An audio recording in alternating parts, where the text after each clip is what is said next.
Olá, bom dia, muito bem-vindo ao programa Opinião, aqui pela sua TV Cultura, pela sua TV Nova. Muito obrigado pela sua companhia. Olha, escuta bem essa história. Uma vez, um sábio em uma aldeia tinha uma pessoa que vivia o tempo todo questionando a sua sapiência. Até que um dia ele disse: hoje eu vou colocar esse sábio contra a parede. E aí pegou um pássaro, colocou entre as mãos, levou até esse sábio e disse: sábio, o pássaro que eu tenho entre as mãos, ele está vivo ou ele está morto? Pensava ele: se o sábio disser, ele está vivo, eu fecho minhas mãos, esmago o pássaro. Se o sábio disser, o pássaro está morto, eu abro minhas mãos e solto o pássaro. E aí, ao se aproximar do sábio da aldeia, ele perguntou: sábio, esse pássaro aqui nas minhas mãos, ele está vivo ou ele está morto? O sábio respondeu: a resposta está nas suas mãos. Então, que a gente possa aproveitar bem esse dia com o assunto que a gente vai falar aqui, que é um assunto pesado, mas é um assunto super interessante. A gente precisa estudar bastante. Por isso que nós trouxemos um professor da Faculdade AICES, UNITA, agora Universidade, e ele também que é professor de Criminologia e de Criminalística, Arquimedes Melo. Seja bem-vindo, Arquimedes. Tenha um bom dia. Muito obrigado, bom dia a todos. Aqui a gente vai tentar, de alguma forma, melhorar o conhecimento sobre esses casos tão violentos. Como a gente falou sobre crime, a gente vai exatamente ver uma matéria agora com a Marília falando sobre esse assunto, né? O que leva pessoas aparentemente normais a cometer alguns delitos, e inclusive tirando até a sua própria vida. Vamos ver a matéria. Os programas policiais estão lotados deles, bem como as páginas dos jornais mais popularescos. Chamam a atenção pelo perfil dos envolvidos, pela brutalidade, pelo inesperado. Vez ou outra, interrompem as programações das emissoras de televisão nos plantões ou em coberturas que parecem não ter fim. Mas depois somem, desaparecem do foco da mídia, mas ficam recordados nas mentes dos brasileiros. Assim, são os crimes que chocaram o Brasil. Caso Isabela Nardoni.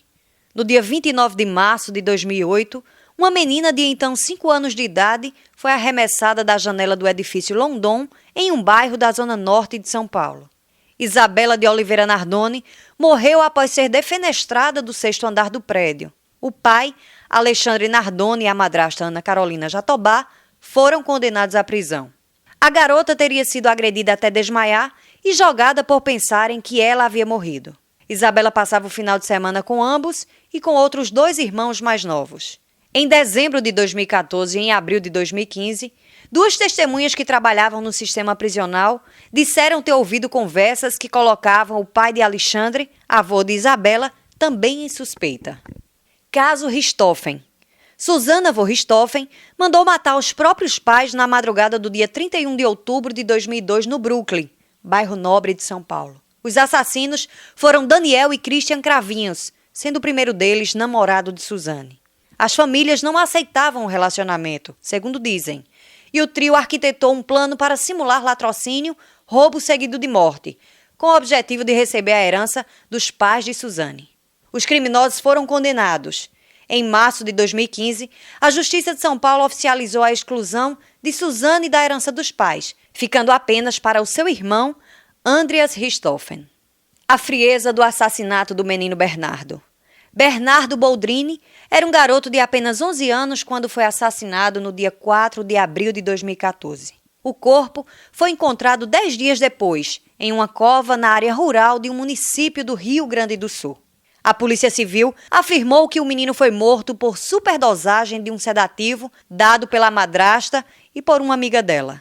Leandro Boldrini, pai da criança, e Evandro, irmão da amiga da madrasta, também foram presos por envolvimento no crime. Na ocasião, o Ministério Público pediu a reabertura da investigação da morte da mãe de Bernardo, encontrada morta com um tiro na cabeça na clínica do então marido, Leandro, no dia 10 de fevereiro de 2010. A carta de suicídio pode ter sido forjada de acordo com as investigações. E o mais recente, 4 pessoas da mesma família foram encontradas mortas no final do mês de agosto, em um condomínio na Barra da Tijuca, zona oeste do Rio.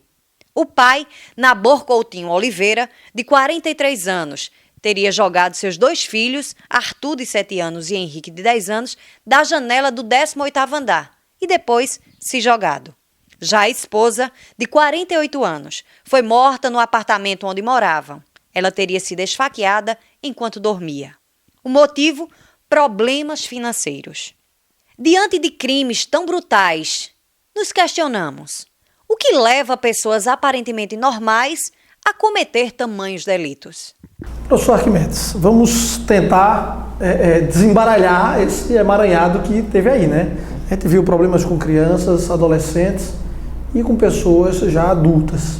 Eu vou começar pelo problema final, que foi o caso do rapaz do Rio de Janeiro, que era funcionário de uma empresa de telefonia. De repente ele pede demissão porque vai abrir um novo negócio, parece que não foi bem sucedido, num momento difícil de crise que o Brasil vem vivendo também, e de repente ele mata a família inteira, se mata depois. Um caso que é comum no mundo inteiro, suicídio, mas que não é muito comentado nem no rádio, nem na TV, nem muito comentado na internet, mas não deixa de ser um problema social. A gente conversava antes que mais de 1.400.000 suicídios acontecem no mundo por ano. Isso é uma cidade do Recife sendo evaporada. O que leva uma pessoa a cometer um crime como esse e depois se matar? Bom, para a criminologia, o crime é um fenômeno social. Não é um fenômeno individual. E como um fenômeno social, o indivíduo ele define que vai cometer o delito. Então, quais os motivos que levam ao delito? São os mais variáveis possíveis. Dentro da reportagem, nós percebemos que são vários motivos, não existe um motivo que faz isso. Então, o primeiro, a partir desse último caso que você falou, do rapaz que matou a família. Nós percebemos hoje, com o mundo globalizado, com as formas de hiperexposição, que um dos bens mais importantes para o ser humano é a imagem. Então, quando essa imagem, de alguma forma, ela é arranhada ou ela é quebrada, alguns indivíduos não conseguem mais sustentar essa imagem.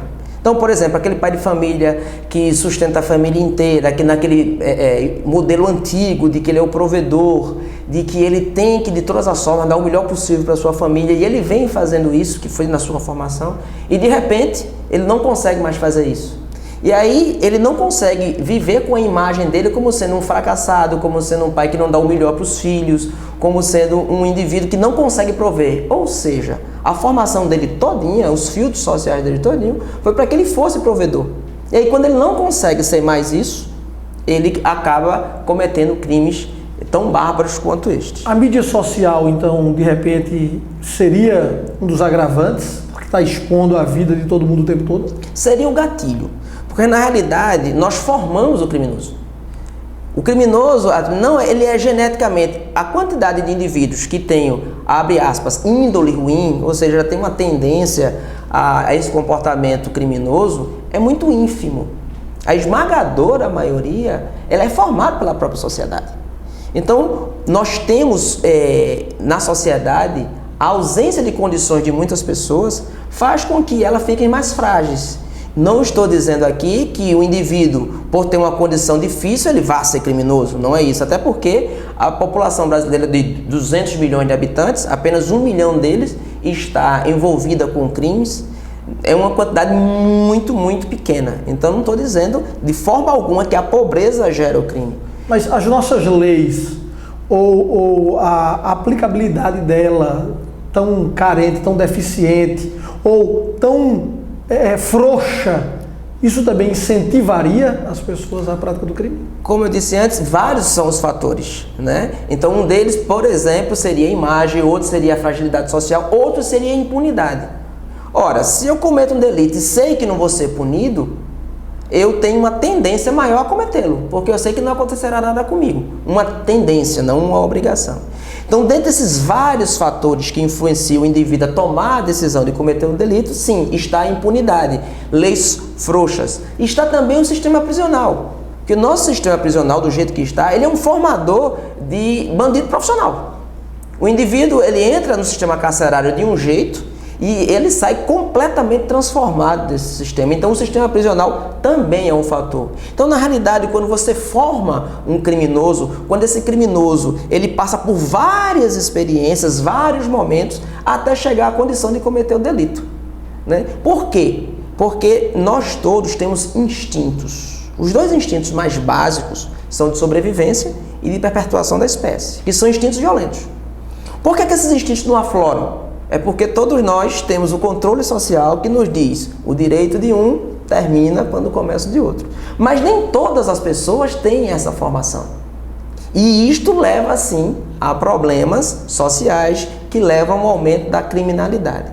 Então nós temos, na realidade, um complexo conjunto de coisas que são desde sociais, psicológicas, de índole, de formação, que vão culminar com o cometimento do delito. E cabe à criminologia tentar entender todos esses motivos para que a gente possa prevenir novos crimes. Eu não sei se eu entendi bem, mas o senhor disse agora há pouco que o sistema prisional da gente é um grande problema, um grande caldeirão. Sim. Que esse grande caldeirão, em vez de ressociabilizar, ele termina sendo uma escola do crime. Ao contrário, lá é a grande universidade. Isso. Quem for para lá inocente e bobinho, sai de lá um monstro. Mas nós temos uma lei que trabalha com regime de progressão exatamente para tentar ressociabilizar o ser humano. Se nós pegássemos hoje todo mundo que comete delito no Brasil e tentasse levar para o sistema prisional, ia ser um caos, que já é um caos, porque é superlotação, não investimos, não temos nada, já é caos total. E se tentássemos levar esse pessoal para lá hoje, aí era que o caos seria inimaginável. A minha pergunta é, as leis como estão hoje, tentando trazer a pessoa para ressociabilizar, 30 anos de cadeia, só fica lá 6 anos, bom comportamento, volta para a rua. Se ele se torna um criminoso, um bandido de alta periculosidade, mesmo tendo entrado inocente lá, colocar ele na rua seria um grande erro. Não existe ressociabilização no Brasil. Esse caldeirão vai explodir que dia e que hora? Só não me responda agora. A gente vai para um intervalo e daqui a pouco a gente volta aqui no programa Opinião. Hoje estamos conversando com Arquimedes Melo, professor da ICES UNITA. Ele que leciona criminologia, criminalística, e você vai entender um pouquinho da mente humana dentro desse nosso contexto aqui no nosso programa. A gente volta rapidinho.